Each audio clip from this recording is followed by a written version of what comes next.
início de semana bom é esse aqui no nosso Você Bonita. Sabe por quê? A gente vai conversar agora com o Dr. Roberto Navarro, que é nutrólogo e hoje vai falar da dieta anti-barriga. Tem coisa melhor? Seja bem-vindo, doutor. Tudo bem? Boa tarde. Tudo. Prazer em recebê-lo.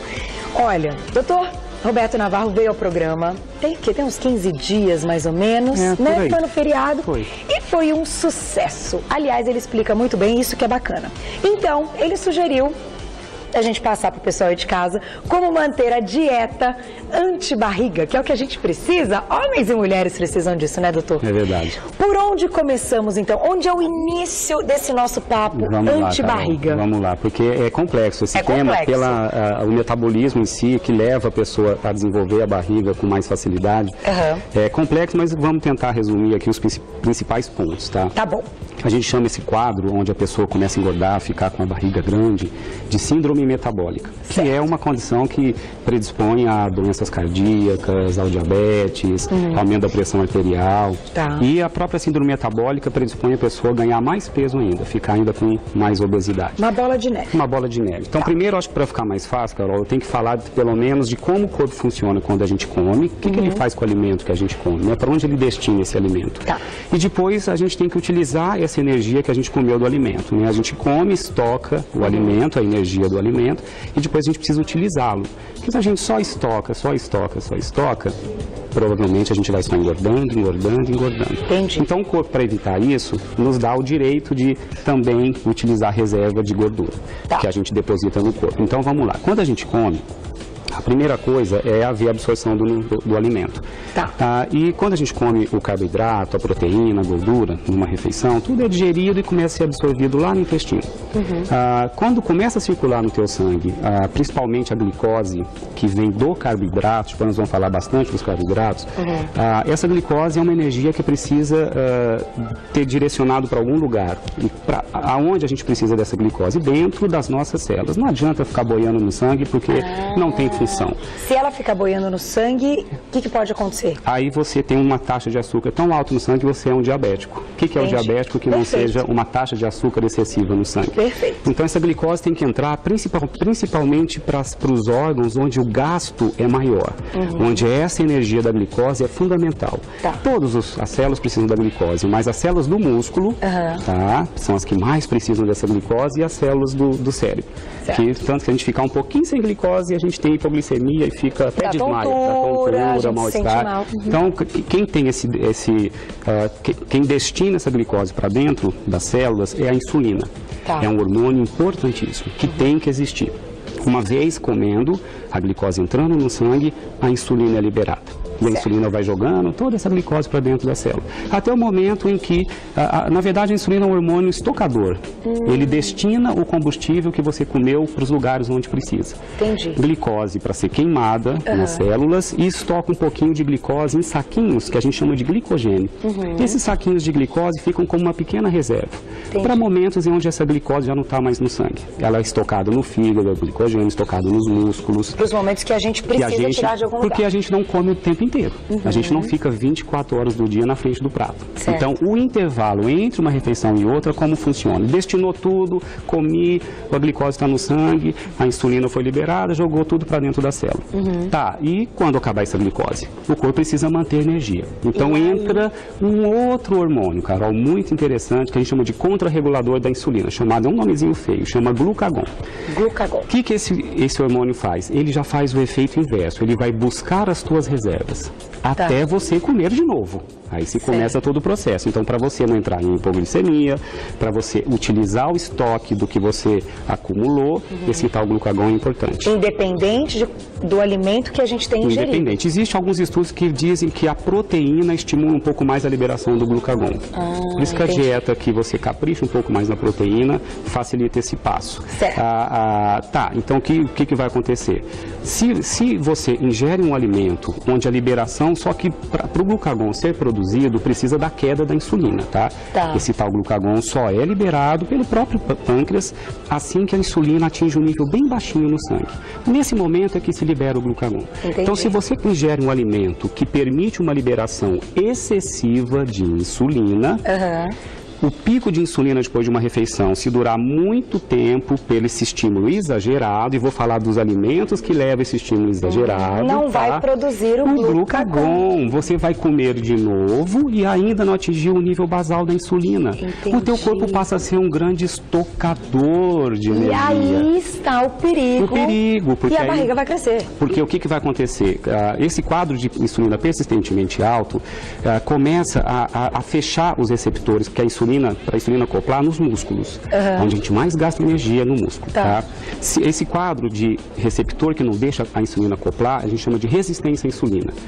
Para onde, se a insulina não consegue acoplar no receptor do músculo para jogar a glicose para dentro, o que ela vai fazer com tanta glicose sobrando? Ela pega 3 moléculas de glicose e transforma numa moléculazinha chamada triglicérides, que é gordura. Ele pega a energia da glicose e transforma num combustível chamado triglicérides, que é gordura que mora onde? Dentro do seu adipócito.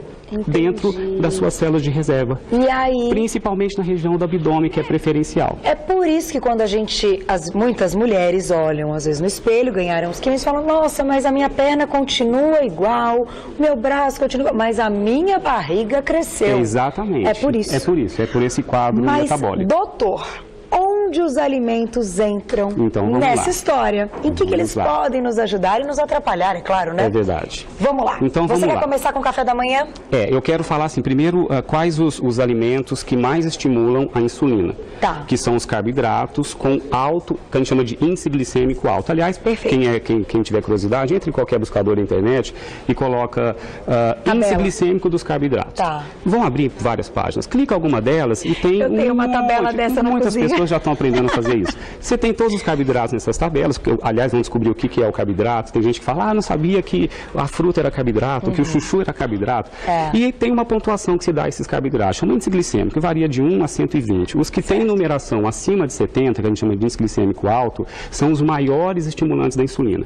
E são esses que a gente deveria evitar. Tem que tomar cuidado. Então, quais são o que está acontecendo na dieta ocidental moderna? A gente passou a ingerir muitos carboidratos com alto índice glicêmico. Então, eu coloco aqui pelo menos 2 vilõezinhos que a gente tem que evitar, que é a farinha branca refinada. O que a farinha branca refinada vira? Olha isso aqui. Ela vira pão branco, bisnaguinha. Não vou dizer que é uma delícia, porque realmente são deliciosos, mas tem um índice glicêmico alto. Então, quanto a gente deve consumir na semana? Quem tiver vontade. Olha, quem não abre mão, só no café da manhã seria interessante. Não mais do que isso. Porque o que eu vou tentar passar aqui é justamente as escolhas mais adequadas para que você não desenvolva a síndrome metabólica e não aumente a sua barriga. Ou para quem já está com a barriga maior e ficar com ainda maior ou dificuldade de perder pela escolha errada dos alimentos. O açúcar, que é muito gostoso, mas o açúcar, sem dúvida, é os maiores índices glicêmicos estão aqui dos carboidratos, na farinha branca refinada e no açúcar. Açúcar e derivados, né, Carol? Doce, geleias, que vão açúcar. Quem quiser fazer uma dieta anti-barriga, tem que tirar isso aqui. Esquece. Eu trouxe como exemplo do que você deveria evitar. Você não começar o café da manhã com o pãozinho refinado. Sabia que existe, gente, nas padarias, o pão francês com metade da massa integral?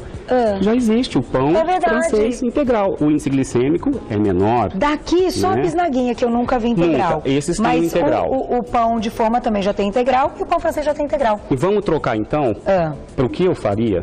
Vamos fazer o que você faria. O que seria interessante, tá? E um detalhe, Carol, a glicose, o carboidrato que vira glicose, que é o vilão que faz com que a insulina seja liberada em excesso, a absorção da glicose é menor quando a proteína está na mesma refeição. Entendi. A proteína freia a velocidade de absorção da glicose. Então é legal comer juntos. Tem que comer proteína e carboidrato juntos. Eu acho que a dica bacana é sempre colocar proteína e carboidrato no mesmo alimento. Isso metabolicamente é interessante. Não existem tantos estudos focados nisso, mas as evidências estão grandes nisso aí. Doutor, eu vou fazer o seguinte, então. Preste atenção. Desafio, hein? Vocês gostaram, vocês viram que o negócio tá bom. O doutor vai passar café da manhã, o lanchinho da manhã, o almoço, o lanchinho da tarde e o nosso jantar, como deve ser na dieta anti-barriga. Mas é daqui a pouquinho. Você me espera, doutor? Daqui a pouquinho eu volto, porque eu quero saber. O negócio é bom demais, antibarriga é bom demais. Até daqui a pouco, doutor. Até daqui a pouco. Você que quer saber da nossa dieta anti-barriga, este é o momento. Vai mandando a sua dúvida, eu estou com vários e-mails, muitas mensagens no meu Twitter, porque o doutor Roberto Navarro está aqui para isso hoje, para tirar todas as nossas dúvidas. Vamos então às nossas refeições, doutor? Vamos. O que a gente precisa? Então, vamos lá. Eu vou montando por um e só vou resumir os vilões da síndrome metabólica, resistência à insulina, aumento de peso, ganho de barriga, e os defensores. E os defensores, aqueles que a gente precisa comer. Então, o que aumenta síndrome metabólica ou ajuda a desencadear? Farinha branca refinada, açúcar, gordura trans, presente nos alimentos industrializados, bolos, biscoitos, bolachas, gordura saturada, presente na carne vermelha, presente nos embutidos, salame, presunto, mortadela e assim vai. E o que ajuda a evitá-la? Carboidratos com índice glicêmico baixo, gordura boa, gordura poliinsaturada presente em peixes, oleaginosas, castanhas, nozes, linhaça, abacate, azeite, e antioxidantes, vitaminas C, E, zinco, selênio, que são os maiores protetores das células para não desencadear resistência à insulina. Então isso vai combater a gordura. Agora fica fácil que eu vou montando e comentando cada prato. Combinado. Vamos lá então. Então vamos lá. Café da manhã. Daqui a pouco eu vou ler as dúvidas, hein? Café da manhã poderia ser o pão branco com a manteiga e o queijo amarelo? Tudo bem, mas... E aí? Gordura saturada, queijo amarelo, carboidratos com alto índice glicêmico e pobre em antioxidantes. Me conta, assim, eu não como manteiga, tá? Aí tem uma telespectadora nossa que me escreveu falando, Carol, mas enche o saco você falando que você não come manteiga, Carol. Doutor, explica o que a manteiga pode causar de problemas na nossa saúde. A manteiga tem uma parte boa e uma parte que não é tão legal. O que é a parte boa da manteiga? Ela é uma fonte de cálcio, porque vem do leite, e é uma fonte de vitamina D, que também é importante para a saúde humana. O que estraga um pouco a manteiga? A gordura saturada, que é uma gordura... a gente hoje diz que o quadro que leva à obesidade, Carol, é um quadro inflamatório. A ciência hoje está entendendo o que acontece nas células. Não é essa inflamação que dói e machuca, não. Dentro das nossas células. E tem alimentos que estimulam um grupo de substâncias chamadas citocinas pró-inflamatórias, que detonam toda essa... e que levam, inclusive, a uma resistência à insulina. E a gordura saturada aumenta a citocina pró-inflamatória, que está na manteiga. Agora, se a pessoa não está com peso acima, não tem síndrome metabólica, não tem nenhum, o colesterol está ok, a manteiga em pequenas proporções, não tem problema, Carol, é tudo questão de quantidade. Eu não vou morrer porque peguei uma colherzinha de chá de manteiga e passei no meu pão de manhã. Agora, aquele que capricha demais, que põe em todas as receitas. Todas as receitas, exatamente. É o volume que estraga. Um pouquinho não traria problema. Posso fazer a primeira?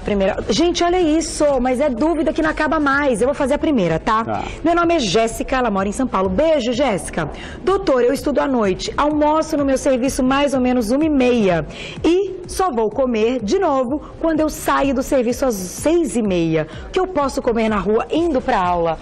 Essa vida é dura aqui. Vai pro trabalho, vai pra aula, é um momento que exige uma atenção. Verdade. Aliás, nem deveria ficar muitas horas sem comer, viu? Aí tá errado, então. Tá erradíssimo. O corpo gasta energia quando a gente come. A gente mastiga o alimento, ingere, depois sofre digestão, o alimento tem que ser absorvido no intestino, isso sofre um gasto. O gasto energético despendido pelo alimento é importante, a gente tem que comer a cada 3 horas. Isso é fundamental para você gastar muito do que você come. E o que ela pode? Eu escolheria, é lógico que sempre a combinação da proteína com carboidrato melhor. Então eu levaria na bolsa, não sei se um lugar onde ela possa até primeiro deixar na geladeira antes de sair de casa, né, para quando estiver já na rua não ficar tão quente, um iogurte. O iogurte é bacana, tá aqui o iogurte. Porque o iogurte ele tem o carboidrato e a proteína junto. Agora um iogurte de preferência é desnatado, né, porque você vai evitar a gordura saturada do leite integral, que é pró-inflamatório. Então eu pegaria o desnatado. Hoje existe já no mercado, gente, o iogurte de soja. A indústria alimentícia não tem lactose. Aliás, Carol, bom você falar isso, né? Todo mundo tem um pavor da lactose, né? E chegou a ser modismo achar que leite faria mal para todo mundo. Eu, como nutrólogo, não posso divulgar isso de maneira enfática, porque tem pacientes que não têm intolerância à lactose, que não têm alergia à caseína e que podem consumir por ser uma fonte rica de cálcio. Tem muitas pessoas que só têm um cálcio no leite, né? Agora, sem dúvida, para quem tem intolerância à lactose ou alergia ao leite, a soja é o grande substituto. E a indústria hoje se preocupou com o sabor, né? Porque antes falava em soja, meu Deus, que coisa horrorosa é essa? E agora é saboroso. É saboroso, né? Tem indústrias que lançaram potinhos de iogurte de soja maravilhosos, é uma boa opção, porque a soja também respeita a proporção de carboidrato com proteína. Olha que bacana. Para cada 1 grama de carboidratos, você no mesmo alimento tem 0,8 gramas de proteína, a absorção é mais lenta da glicose e a insulina liberada em menor proporção. Que foi aquilo que você explicou no início do programa. Por isso eu quis explicar no começo. Vamos fazer o seguinte, doutor? Ou uma barrinha de proteína também. Nosso tempo voa, que é uma coisa, fico enlouquecida e meio que não acaba mais. Vamos mostrar então uma opção bacana de um almoço e de um jantar? Almoço e jantar? Que eu acho que é a maior dúvida da galera. Tá. O almoço e o jantar. Então vamos lá. O almoço eu colocaria como fonte de carboidrato. Isso aqui é tudo de bom, Carol. Que é o arroz 7 cereais. Tá. Porque além de ter o arroz integral, ele tem outros grãos com baixo índice glicêmico. Com índice glicêmico que não é tão alto. Que vão quebrar, então, esse momento da glicose. Isso, porque se você escolhesse um arroz convencional, tudo bem, ele é gostoso, mas o índice glicêmico do arroz tradicional é muito maior. O integral tem sempre índice glicêmico mais baixo, é sempre melhor para liberar menos insulina. Eu ficaria com um arroz integral. Esses 7 cereais é uma opção porque está associado com quinoa, está associado com trigo integral. É uma delícia com arroz selvagem, que é esse mais escurinho. Essa salada maravilhosa, os antioxidantes, isso aqui é tudo. Antioxidantes diminuem situações inflamatórias, diminuem resistência à insulina. Os antioxidantes estão nas cores, Carol. Olha quanta opção se tem. Eu vou deixar esse aqui, porque eu acho que para passar ali, deixa o câmera aquele pegar salmãozinho aqui, ali vai bem no almoço? Eu escolhi uma fonte proteica, aqui o carboidrato, com os legumes, uma mega salada de folha verde temperada com limão. Limão é antioxidante. Uma dica também para fazer tempero, gente. A pimenta vermelha é termogênica. Quem não gosta, tudo bem. O que é alimento termogênico? Que otimiza o teu gasto. Você também consegue perder peso com mais eficiência se aumentar a ingesta de alimentos termogênicos. A gente pode colocar um pouquinho no arroz, essa pimenta, desse alho. Utilize dentro da culinária na melhor maneira que você tiver. Aqui estão os legumes, né, que não tem um índice glicêmico tão alto, né? Eu sempre capricho nas cores, Carol. Eu sempre coloco amarelo, coloco o roxo, o vermelho. Aqui é o pepino, a abobrinha, o chuchu, a berinjela. Quanto mais a gente tiver essa variedade, melhor. Porque é rico em antioxidante.